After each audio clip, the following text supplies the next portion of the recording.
नमस्कार। अब तक के सभी समाचारों को लेकर आपके साथ मैं हूं सुखवीर। आप देख रहे हैं आपका अपने चैनल भिवानी हलचल। और सबसे पहले एक नजर आज की न्यूज हेडलाइंस पर।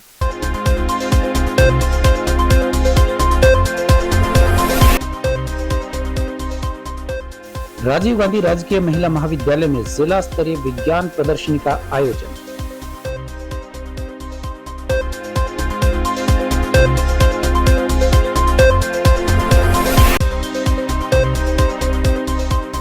बुनियाद के प्रथम स्तर की परीक्षा में 70,000 परीक्षार्थियों ने दी परीक्षा।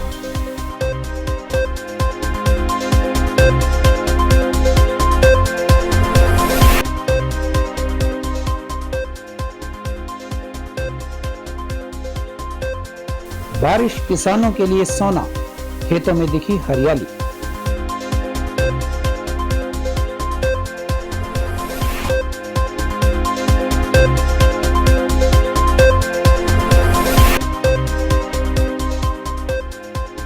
पटवार एवं कानूनगो एसोसिएशन का धरना 7 फरवरी तक रहेगा जारी।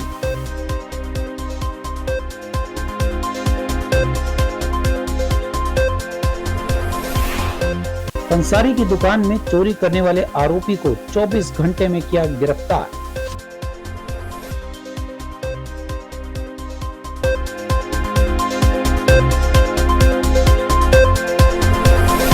अब खबरें विस्तार से। राजीव गांधी राजकीय महाविद्यालय में प्राचार्य त्रिलोकचंद की अध्यक्षता में जिला स्तरीय विज्ञान प्रदर्शनी का आयोजन किया गया। प्रदर्शनी के प्रतिभागियों को संबोधित करते हुए प्राचार्य प्रोफेसर दलबीर सिंह गोदारा ने कहा कि भावी पीढ़ी अंतर्दृष्टि अपनाकर वैश्विक स्तर पर आने वाली समस्याओं को विज्ञान के सहयोग से हल कर सकती है। जिला स्तरीय विज्ञान प्रदर्शनी में राजीव गांधी राजकीय महिला महाविद्यालय में उद्घाटन सत्र में मुख्य अतिथि के रूप में महाराजा नीमपाल सिंह स्नातकोत्तर महाविद्यालय के प्राचार्य डॉक्टर महेंद्र शर्मा ने तथा समापन सत्र में राजकीय शिक्षण महाविद्यालय के प्राचार्य प्रोफेसर दलबीर सिंह गोदारा ने शिरकत की। आगंतुक अतिथियों ने बताया कि भावी पीढ़ी को विश्व दृष्टि अपनाने की प्रेरणा दी और वैश्विक परिदृश्य में अंतर्दृष्टि अपनाकर व्याप्त समस्याओं का विज्ञान के सहयोग से सावधानी पूर्वक समाधान खोजने पर बल दिया।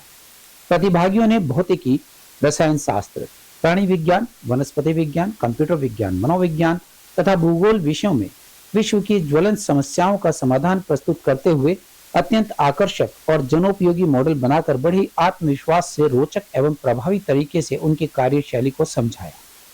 प्रतिभागियों ने मुख्यतः वर्षा जल संरक्षण, जल शुद्धिकरण, वायु शुद्धिकरण, स्मार्ट सिटी, मीडिया, वरदान या अभिशाप, बायोगैस, बायोप्लास्टिक, बायोखाद्य, चंद्रयान आदि विषयों के साथ लगभग 50 मॉडल प्रदर्शनी में दर्शाए। मैं Dalbir Singh Godara government college of education के प्रिंसिपल के रूप में और डिस्ट्रिक्ट हायर एजुकेशन ऑफिसर के रूप में government girls college Rajiv Gandhi college में आज मुख्य अतिथि के रूप में आया हूं, जिसमें साइंस डिस्ट्रिक्ट साइंस एग्जीबिशन जो है कॉलेज स्तर के ऊपर आयोजित की गई है, जिसमें जिला भिवानी के सभी कॉलेज आमंत्रित किए गए हैं और इसमें साइंस से संबंधित प्रोत्साहन देने के लिए सरकार द्वारा ये आयोजन किया जा रहा है, जिसमें स्टूडेंट अपनी प्रतिभा विभिन्न मॉडल के माध्यम से दिखा रहे हैं, जिसमें वो अपनी उनके अंदर एक प्रकार से रिसर्च से संबंधित, ज्ञान से संबंधित और विभिन्न जो उपयोग होता है उस उपयोगिताओं के बारे में समझा रहे हैं और जिसका प्रभाव ये पड़ता है कि बच्चों में एक प्रतियोगी भावना होती है उत्पन्न और जिससे वो अपने ज्ञान का जो है संवर्धन करते हैं, वृद्धि करते हैं और एक दूसरे के प्रति उनमें जागरूकता आती है कि इस मॉडल में क्या है और उसका प्रभाव ये पड़ता है कि हमारे जो शिक्षा, चिकित्सा, अनुसंधान विभिन्न क्षेत्रों में हमारे बच्चे जो है आगे बढ़ रहे हैं। तो क्या कार्यक्रम? नमस्कार, मैं त्रिलोकचंद, प्राचार्य राजीव गांधी राजकीय महिला महाविद्यालय भिवानी। हमारे महाविद्यालय में आज दिनांक 2 फरवरी 2024 को निदेशक उच्चतर शिक्षा विभाग हरियाणा के मार्गदर्शन एवं दिशा निर्देशानुसार यह जिला स्तरीय विज्ञान प्रदर्शनी का आयोजन करवाया जा रहा है, जिसमें हमारे भिवानी एवं दादरी जिले के विज्ञान से संबंधित विद्यार्थी प्रतिभागी के रूप में इसमें अपनी प्रतियोगिता में भाग ले रहे हैं। जैसे कि मनोविज्ञान विषय में, भूगोल विषय में, भौतिकी विषय में, रसायन शास्त्र विषय में, कंप्यूटर विज्ञान, जंतु विज्ञान एवं वनस्पति विज्ञान विषय के विभिन्न प्रकार के विद्यार्थी अपने प्रोजेक्ट और मॉडल बनाकर यहाँ पर लेकर आ रहे हैं। और जिन बच्चों ने यहाँ पर अपना रजिस्ट्रेशन करवाया है, उन्होंने लगभग 41 मॉडल वो बनाकर लाए हैं और 11 महाविद्यालयों ने इसमें अपनी प्रतिभागिता सुनिश्चित करवाई है और 100 से ज़्यादा प्रतिभागी इस प्रतियोगिता में भाग ले रहे हैं। इस कार्यक्रम का शुभारंभ माननीय श्री महेंद्र कुमार शर्मा, प्राचार्य MNS राजकीय महाविद्यालय भिवानी के द्वारा किया गया है एवं पुरस्कार वितरण हमारे भिवानी जिले के उच्चतर शिक्षा अधिकारी श्रीमान दलबीर सिंह गोदारा के द्वारा किया जाएगा। और प्रतिभागियों के लिए मैं यही निर्देश देना चाहता हूं कि वो अपना जो रचनात्मक ज्ञान, विज्ञान का जो ज्ञान है, उसको वो अपना पूर्ण रूप से यहाँ पर प्रस्तुति देंगे। मिशन बुनियाद के तहत जिले के 10 परीक्षा केंद्रों पर प्रथम स्तर की परीक्षा का आयोजन किया गया। जिला विज्ञान विशेषज्ञ रोहित इंदौरा ने बताया कि इस परीक्षा में पूरे हरियाणा से 70,000 विद्यार्थियों ने परीक्षा दी। उन्होंने कहा कि मिशन बुनियाद की त्रिस्तरीय परीक्षाओं में उत्तीर्ण होने वाले 3,000 विद्यार्थियों को स्कूलों में निःशुल्क शिक्षा दी जाएगी। मिशन बुनियाद के प्रथम स्तर की परीक्षा में हरियाणा के 119 शैक्षिक खंडों में प्रवेश परीक्षा के लिए कुल 216 परीक्षा केंद्र निर्धारित किए गए। इस परीक्षा के नोडल जिला विज्ञान विशेषज्ञ रोहित इंदौरा ने बताया कि जिले के 10 केंद्रों पर यह परीक्षा हुई है, जिनमें राजकीय मॉडल संस्कृति वरिष्ठ माध्यमिक विद्यालय भवानीखेड़ा, राजकीय मॉडल संस्कृति वरिष्ठ माध्यमिक विद्यालय बहल, PM श्री राजकीय कन्या वरिष्ठ माध्यमिक विद्यालय भिवानी, राजकीय मॉडल संस्कृति वरिष्ठ माध्यमिक विद्यालय Bhiwani, Sarvepalli Radhakrishnan lab school board Bhiwani, राजकीय मॉडल संस्कृति वरिष्ठ माध्यमिक विद्यालय कैरू लोहारू व सिवानी, आरोही मॉडल संस्कृति वरिष्ठ माध्यमिक विद्यालय तोशाम व राजकीय मॉडल संस्कृति वरिष्ठ माध्यमिक विद्यालय तोशाम में यह परीक्षा संपन्न करवाई गई। वहीं कुल मिलाकर हरियाणा से लगभग 70,000 विद्यार्थियों ने यह पेपर दिया। नमस्कार आप सभी को। जैसे कि आज मिशन बुनियाद की लेवल 1 की खंड स्तरीय परीक्षा पूरे राज्य भर में आयोजित की जा रही है। शिक्षा विभाग और विकल्पा फाउंडेशन के द्वारा एक कोलैबोरेशन जो है उसके तहत ये परीक्षा का आयोजन किया जा रहा है। इसमें सबसे पहले जो है रजिस्ट्रेशन किया गया था, तो पूरे राज्य भर से हमारे 60,000 से लेकर 70,000 तक लगभग 70,000 बच्चों ने जो है रजिस्ट्रेशन किया था और हमारे ज़िले से लगभग 3500 बच्चों ने रजिस्ट्रेशन किया था, जो कि आज इस परीक्षा में बैठ रहे हैं। हमारे ज़िले में जो है 7 खंडों में 10 सेंटर बनाए गए हैं। जैसे कि हम आज भिवानी खंड में बैठे हैं, तो हमारे यहाँ 3 हमारे सेंटर बनाए गए हैं। 3 सेंटर में हमारा गवर्नमेंट मॉडल संस्कृति स्कूल भिवानी है, राजकीय कन्या वरिष्ठ माध्यमिक विद्यालय भिवानी है, SRS लैब स्कूल भिवानी जैसे कि सेंटर है, और बाकी सभी खंडों में भी हमारे 7 सेंटर हैं। तो ये परीक्षा जो है स्मार्ट क्लासरूम के द्वारा जो है बच्चों को एडवांस तैयारी के लिए, नीट वगैरह के लिए, IIT वगैरह के लिए बेस तैयार करने के लिए आयोजित की जा रही है। उनको जो है इस परीक्षा के उत्तीर्ण होने के बाद, क्वालिफाई करने के बाद जो है लेवल 2 में जाएंगे। लेवल 2 के बाद जो है इनका लेवल 3 का आयोजित किया जाएगा, जिसके बाद जो है बच्चों का चयन किया जाएगा। प्रशासन के द्वारा और शिक्षा विभाग के द्वारा जो है सारी व्यवस्थाएं बहुत अच्छे से की गई हैं। मुझे नहीं लगता कोई ऐसी मतलब अव्यवस्था है। थोड़ा बहुत कोई मौसम को लेके कोई लेट आ रहा है तो हमें थोड़ा उनको एडजस्ट कर रहे हैं, ऐसी कोई दिक्कत वाली बात नहीं है। बहुत अच्छा चल रहा है एग्जाम वगैरह। कि सभी को विगत है कि विकल्पा फाउंडेशन के साथ जो हमारा कार्यक्रम जो चल रहा है शिक्षा विभाग का, तो भिवानी जिले में 5 ऑनलाइन क्लासेस सेंटर चल रहे हैं, बुनियाद सेंटर जो चल रहे हैं, वहाँ हमारे लगभग 200 से ज़्यादा बच्चे पढ़ रहे हैं। इसमें जो है सरकार के द्वारा बच्चे को ऑनलाइन क्लासेस, TA घर से लेके सेंटर तक का दिया जा रहा है। निनान से हूँ जी, और मैं लड़की यहाँ पे पेपर देने आ रही है, और जो सरकार ने कुछ फायदा दिया है तो लड़कियों को फायदा उठाना चाहिए। कोई भी लड़का लड़की हो बाहर निकल के देखे, माहौल का पता चलता हो, डर लड़का का डर निकले, भाई बाहर से जाए पेपर दे के आएंगे। मेरा नाम मुस्कान है, मैं देवसर से आई हूँ मेरे भाई के साथ। मेरा भाई 8th क्लास में है, स्कॉलरशिप का पेपर देने आया है बुनियाद मिशन के तहत। इसमें सरकार हमें बहुत फायदा देगी। जो बच्चों को प्राइवेट स्कूल में फीस देके जो फायदा मिलता है वो सरकार हमें फ्री में देगी। हमें स्कॉलरशिप का पूरा फायदा उठाना चाहिए। शरद ऋतु की बरसात ने किसानों के चेहरों पर रौनक ला दी है। डीडीए विनोद फोगाट ने बताया कि इस बरसात से रबी की फसल में अत्यंत लाभ होगा। उन्होंने बताया कि बरसात होने से अब किसानों को नहरी पानी पर निर्भर नहीं रहना पड़ेगा तथा गेहूं, चना व सरसों की बम्पर फसल होने की संभावना बढ़ गई है। डीडीए विनोद फोगाट ने बताया कि बारिश किसानों के लिए सोना है। भिवानी में 8 mm बारिश होने की संभावना जताई गई है। उन्होंने कहा कि किसानों को इस बरसात से बहुत फायदा होगा। भिवानी में 7 लाख एकड़ के करीब बिजाई होती है। रबी की फसलों के लिए जो किसान भाई बिजाई करते हैं उसमें मुख्य रूप से भिवानी जिले में गेहूं, चना व सरसों की बिजाई होती है। उन्होंने बताया कि गेहूं का एरिया लगभग 2,58,000 एकड़ के करीब है। सरसों की बिजाई का एरिया लगभग 3,55,000 एकड़ के करीब है और चना व धान की बिजाई का एरिया 10,000 एकड़ के आसपास है। आज जो बारिश हुई है उससे फसलों में बहुत ज़्यादा फ़ायदा होया है। जैसे गेहूं है, सरसों है और जौ हैं, बहुत ज़्यादा फ़ायदा है उनमें। बारिश थोड़ी कम हुई है, थोड़ी और तेज़ होती तो शायद और भी ज़्यादा फ़ायदा होता। और इससे मौसम में भी बहुत बदलाव आया है, सर्दी कम हो जाएगी। बहुत बढ़िया बारिश हुई है, मौके की बारिश है, प्रदूषण कम हो गया। और मैं जमींदारा करूँ हूँ और बारिश तो पहले गेहूँ सूखे सूखे मुरझाए थे। बारिश होने के बाद में गेहूँ की फसल भी बढ़िया चल पड़ी और सरसों में घना फ़ायदा हो गया जी। और बारिश से भाई खेती में जो अड़सा था वो भी धो गया और बारिश के घने फ़ायदे हो गए जी। ट्यूबवेल की पानी दे ज़मीन वो हो रही थी वो भी सुधर गई जी।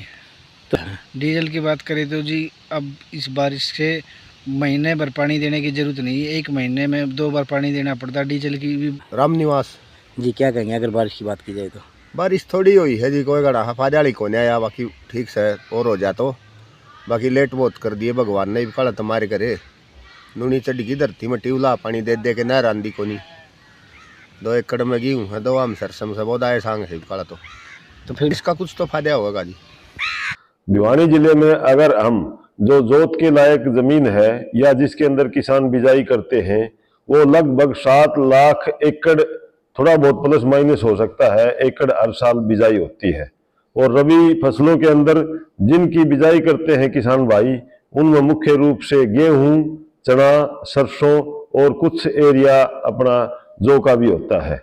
और अगर जैसा कि सब किसान भाइयों को भी पता है, हमें भी पता है, पिछले काफी समय से बारिश नहीं हुई थी।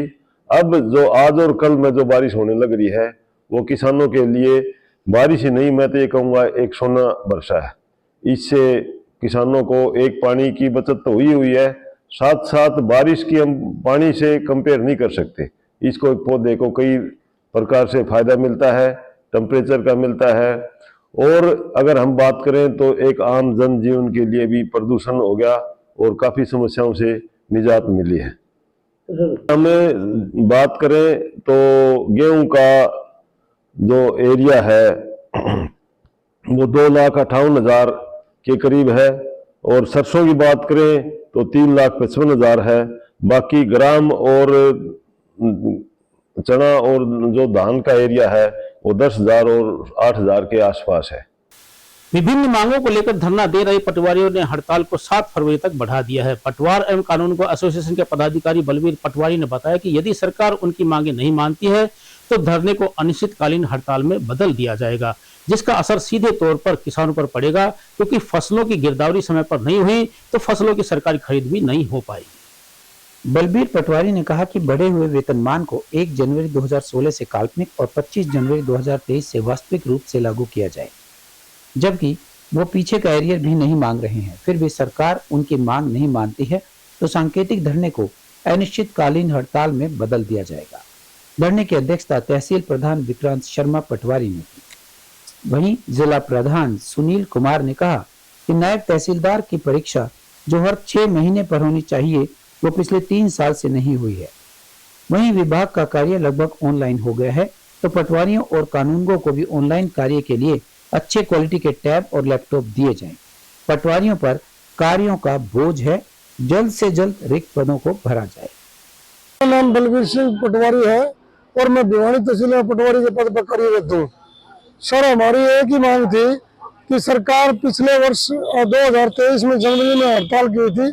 सरकार ने माना था कि 1/1/2016 से आपको नॉशनली 32,100 का पे ग्रेड दे दिया जाएगा, लेकिन अभी तक वो लागू नहीं किया गया। इसके खिलाफ हमारा धरना प्रदर्शन 3 तारीख से लगातार चला आ रहा है और सरकार ने अभी तक कोई संज्ञान नहीं लिया है।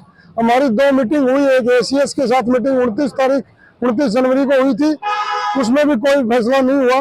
और आज हमारी वर्चुअल मीटिंग हुई थी DLR साहब के साथ, अफसरों के साथ, उनके साथ भी हमारा कोई समाधान नहीं हुआ। तो उन्होंने ये मतलब कहा कि भाई जल्द आपकी मांग मान लेंगे, लेकिन कोई विश्वास के योग्य बात नहीं कही। हमारे को सिर्फ आश्वासन दिया गया आज भी और 29 तारीख को भी। जी, आज हमारी मीटिंग हुई थी, सुबह वार्ता हुई थी वीडियो कॉन्फ्रेंस के थ्रू। इस वीडियो कॉन्फ्रेंस में जो हमारे राज्य प्रधान की बात हुई है, उसमें यही निकल के आया है कि जिस विभाग से बात हुई है, DLR विभाग से, उनके हाथ में हमारे पे ग्रेड का जो समाधान था वो नहीं हो सकता है। उनके हाथ में था नायब तहसीलदार का, जो बिंदु नंबर 2 है हमारी मांगों का, नायब तहसीलदार की परीक्षा का, सिर्फ वो उनके हाथ में था। उसके बारे में उन्होंने आश्वासन दिया है कि आगामी सोमवार को उस बारे में तिथि निर्धारित कर दी जाएगी। अगली बात यह है कि सरकार अपनी हठधर्मिता पे अभी तक अड़ी हुई है और अभी तक सरकार ने हमारी मांग मानी नहीं है, जो कि बिल्कुल ही एक साधारण सी बात है। जो मांगी हुई मान्य है ऑलरेडी, उनको सिर्फ लागू ही करना है। तो हम इसको कोई ये भी नहीं कह रहे कि ये एरियर ज़्यादा है, दे हमारे को दो या और कुछ। हम तो सिर्फ सिंपल सी बात है, 1/1/2016 से नॉशनली इसको लागू कर दिया जाए, ताकि हमारी वेतन विसंगति दूर हो जाए। मुख्य मांग में यही मांग है। इस बारे में विभाग का कहना है कि CM साहब ही समाधान निकाल। दादरी गेट पर पंसारी की दुकान से 1,55,000 रुपए की चोरी की घटना को अंजाम देने वाले चोर को पुलिस ने 24 घंटे में पकड़ लिया है। औद्योगिक थाना क्षेत्र के SHO विशेष कुमार ने बताया कि आरोपी चोर से 1,55,000 रुपए बरामद कर दिए हैं। उन्होंने बताया कि घटना को अंजाम देने वाला आरोपी इस पंसारी की दुकान पर काम करने वाला नौकर ही था। दादरी गेट पर स्थित एक पंसारी की दुकान पर चोर ने दुकान में घुसकर गले में से 1,55,000 रुपए चुरा लिए। पुलिस ने त्वरित कार्यवाही करते हुए 24 घंटे में ही आरोपी आदित्य कुमार को गिरफ्तार कर लिया, जो बिहार का रहने वाला है। पुलिस ने आरोपी से चोरी किए गए 1,55,000 रुपए बरामद कर लिए। उद्योग थाना क्षेत्र के प्रभारी सब इंस्पेक्टर विशेष कुमार ने बताया कि उन्हें सूचना प्राप्त हुई थी कि दादरी गेट के निकट पंसारी की दुकान पर एक अज्ञात चोर ने दुकान में घुसकर 1,55,000 के नकदी चुरा ली। सूचना पर पुलिस की टीम ने तहकीकात करते हुए CCTV फुटेज के माध्यम से छानबीन करते हुए आरोपी को पकड़ लिया। आरोपी दुकान पर ही नौकरी करता था। ये दिनांक 31/1/2023 को हमारे पास 112 के थ्रू एक शिकायत प्राप्त हुई थी कि दादरी गेट के पास एक पंसारी की दुकान है परचून की। उस दुकान के अंदर गले से किसी नाम पता न मालूम व्यक्ति ने 1,55,000 रुपए चोरी कर लिए हैं। तो इस सूचना पर हमने थाना में मुकदमा दर्ज किया गया। थाना में 380-457 IPC जो घर में घुसकर बर्गलेरी की धाराओं के तहत हमने मुकदमा दर्ज करके आगामी तफ्तीश अमल में लाई गई। तो तफ्तीश के दौरान हमने जो दादरी गेट पर कैमरे लगे हुए हैं, उन कैमरों का अवलोकन किया। तुरंत उसके बाद अवलोकन करने के बाद एक व्यक्ति दुकान में घुसता हुआ नजर आया और चोरी करके रुपए ले जाता हुआ बैग में डालकर दिखा। तो हमने जो उसका रूट ट्रैक किया, उस व्यक्ति का रूट ट्रैक करने पर उस व्यक्ति का पहचान हुई। पहचान उसका नाम है आदित्य कुमार सन ऑफ वीरेंद्र, जो बावड़ी गेट पर एक रेंट के मकान में रहने वाला है और असल में दरभंगा बिहार का रहने वाला है। तो उस आदमी को राउंड अप करके हमने पूछताछ की तो वो व्यक्ति उसी पंसारी की दुकान में काम करता है। इवनिंग शिफ्ट में वो कार्य करता है और इवनिंग शिफ्ट में जब दुकान को क्लोज करके गए थे तब उसी दौरान उसने रुपए ले जाने की प्लानिंग बना ली थी और उसी रोज वापस रात में आकर दुकान की चोरी को अंजाम दिया। कितने रुपए की चोरी थी, कितनी बरामदगी हुई? जब हमने इस आदित्य नामक व्यक्ति को कल गिरफ्तार किया है और गिरफ्तारी के दौरान जो हूबहू जितने रुपए उसने चोरी किए थे, वही पूरे रुपए की रिकवरी हो गई है। FIR में 1,55,000 रुपए दर्शाए गए थे, हमने ऑलमोस्ट सभी पूरी रिकवरी कर ली है। अब एक खबर चलते चलते, अग्रणी बैंकों में से एक HDFC की दादरी गेट की भिवानी शाखा का शुभारंभ नगर परिषद के चेयरपर्सन प्रतिनिधि भवानी प्रताप सिंह ने किया। बैंक की यह 5वीं शाखा है। इस अवसर पर सर्कल हेड सचिन महाजन, क्लस्टर हेड शिव प्रसाद और शाखा प्रबंधक राकेश हुड्डा मौजूद रहे। सर्कल हेड महाजन ने कहा कि बैंक की अच्छी सेवाओं के कारण सरकारी विभागों को अकाउंट्स भी खोले जा रहे हैं। बैंक प्रशासन का प्रयास है कि ग्राहकों को श्रेष्ठ सेवाएं दी जाए। उन्होंने बताया कि उनका प्रयास रहेगा कि शहर के मुख्य व्यापारिक केंद्रों पर बैंक की शाखाएं खोली जाए। और अंत में चलते चलते फिर से एक नजर आज की न्यूज हेडलाइंस पर।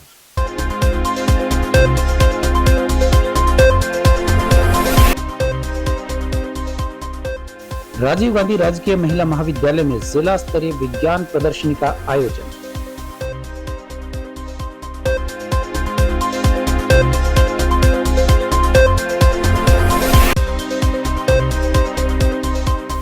बुनियाद के प्रथम स्तर की परीक्षा में 70,000 परीक्षार्थियों ने दी परीक्षा।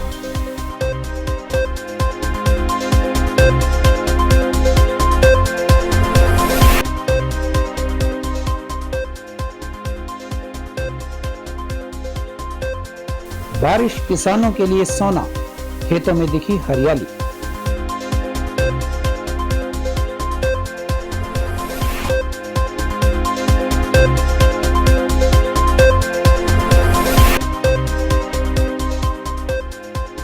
पटवार एवं कानूनगो एसोसिएशन का धरना 7 फरवरी तक रहेगा जारी।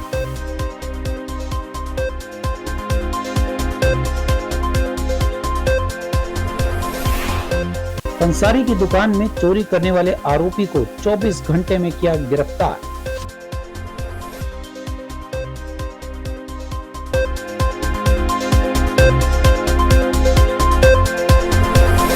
अब मुझे दीजिए इजाजत। देखते रहिए आपका अपना चैनल भिवानी हलचल।